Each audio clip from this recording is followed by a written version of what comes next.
Fiona tried pointing at the sign.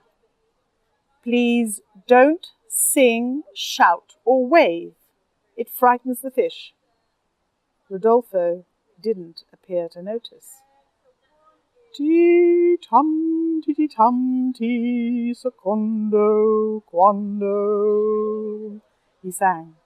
His voice travelled out of the aquarium, only to bounce back again, resoundingly, rather like his tummy, which pivoted over one leg, then the other, as he continued to warble. Why on earth had she asked him for a sample of his work? It had been perfect when he listened to her.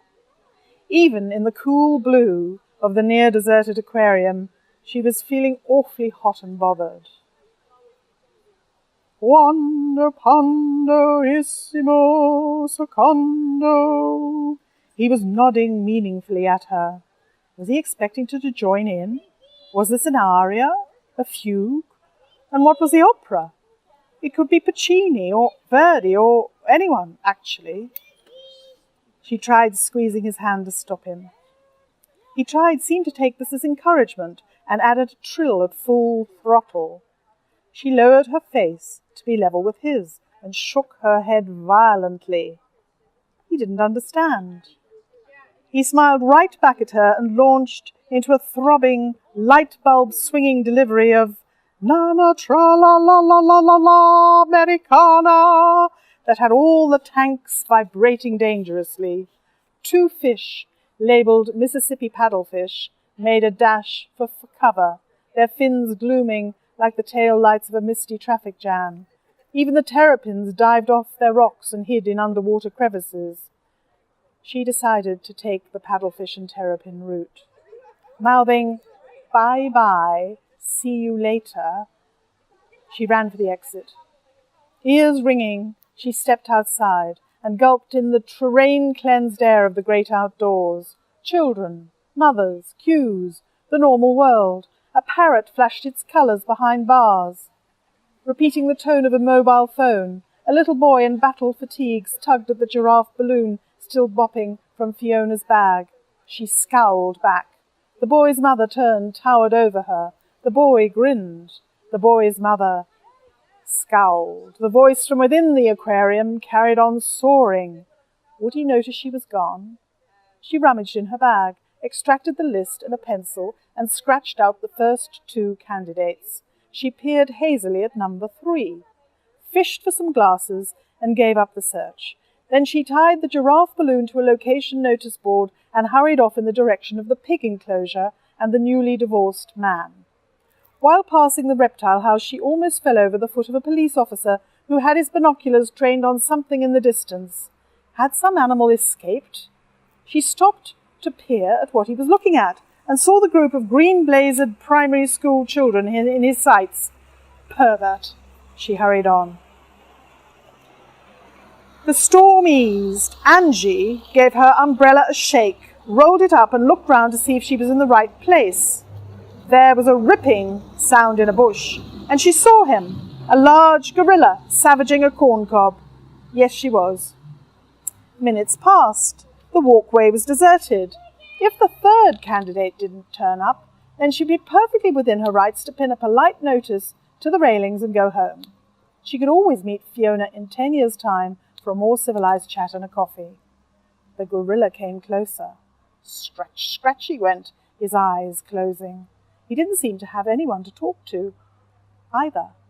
Feeling sympathetic, she gave him a polite nod. He seemed to like that. She waved, at which point he went bananas, roared, and hurled himself at the glass wall, which shook violently but thankfully held.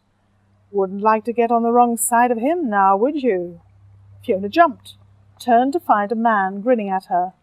A smile flashed gold in a face lined like a bulldog's. The man was rippling with muscles, tattoos, rings, and intensity. Could this be the 3rd candidate? You waiting for someone, he asked. His voice sounded as if it had to scratch its way out of his throat. Well, yes. Are you? Could be. She wiped the condensation from her watch to check the time. 11:35, he said. Name's Derek, like my dad. and his dad before that, and the old bugger before that, a long line of Dereks. She couldn't remember a Derek on the list. Look, mind if I, not waiting for an answer, he plonked down next to her. Pleased to meet you. Were you training to be a barrister? He didn't look like a trainee barrister. Perhaps she was simply out of touch. Straight out of the law courts and into your life. He thrust out his hand. It had a red and blue serpent tattoo curled around it. Flustered, she took it in hers. It was hot, dry.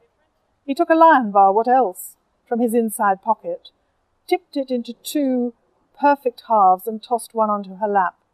Realizing she was hungry, she nibbled at it, staring ahead into the enclosure, where the gorilla was glaring at them both. It was a little unnerving. Thanks. Sorry, I'm Angie. Well, hello, Angie. He looked her up and down, whistled through his teeth. That's the kind of figure I like. She found herself tucking in her tummy. Since we're both here, her fingers trembled as she unfolded the list of questions she and Fiona had so drunkenly prepared. I could begin by asking you a few questions. He gave her a sideways glance. Are Thursday afternoons good for you? I'd invent a whole new day of the week for you, Angie, darling. She ticked a yes. The ink ran. Have you, she felt herself redden, any preferences? That depends. What do you have in mind? Quickly she turned the page. Are you a vegetarian? They wouldn't have me. He moved closer. She noted down a question mark, scrolled down. Are you energetic? Good. This was embarrassing. Resourceful. Ted could never be resourceful. Her flushed face was contrasting her lower limbs. She was getting cold feet, then realized they weren't her own. Derek's steel toe caps were chilling the arches of her exposed feet. He was that close. Oh, yes, he said. When do I get to prove it? When my friend gets here. Your what? My friend. Hadn't he read the advert? This friend a man?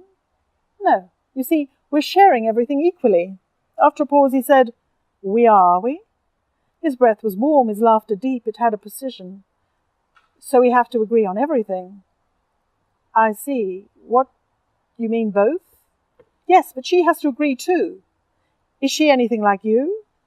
Angie was distracted by some shouting just to the right of the gorilla cage, where a group of men were running towards the cat pavilion. Look, I'm sorry, do we have your details? Derek stood. No one has my details, but... The group of men had changed direction. They were now running towards the gorilla enclosure. I'll take yours. Derek leaned over, and before she could stop him, he extracted the purse from her open handbag. Derek? Hey, you! Stop! Someone in the group shouted. The gorilla roared. Derek jumped over the bench and disappeared into a hole in the hedge. She looked round in alarm. 2 uniformed police were running right at her. There was a wild-haired man at their helm, waving, shouting, That's him! It was all so quick. He's taken my purse, she said. Both policemen vaulted over the bench in turns and disappeared into the hedge. Bastard, said the young man. Was he also about to disappear? He was pale, dressed in a wet, woolly jumper, and had fervent, dark eyes. Hadn't she seen him somewhere before? Was he on TV? I'm an idiot, she said. He picked me clean, too, if that helps. He didn't look like a barrister, not even a trainee. She was jabbering now. A barrister? If he's a barrister, I'm the Docklands Light Railway. I should know. I am a barrister. Well, I will be. Of course. She'd seen those eyes and that hair before, in a photo sent in the post. This was the 3rd candidate. Divorced? No, that was the other one.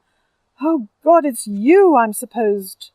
I had a meeting here scheduled for 11:30, but all this and I'm late, and he looked at his watch, then at her. I'm Jake, by the way. Jake, are you... She smoothed out the list. At that moment, the first policeman reappeared from the hedge, a pair of binoculars swinging dangerously from his neck. Madam, there are couple of questions I need to ask you. Would you please accompany me?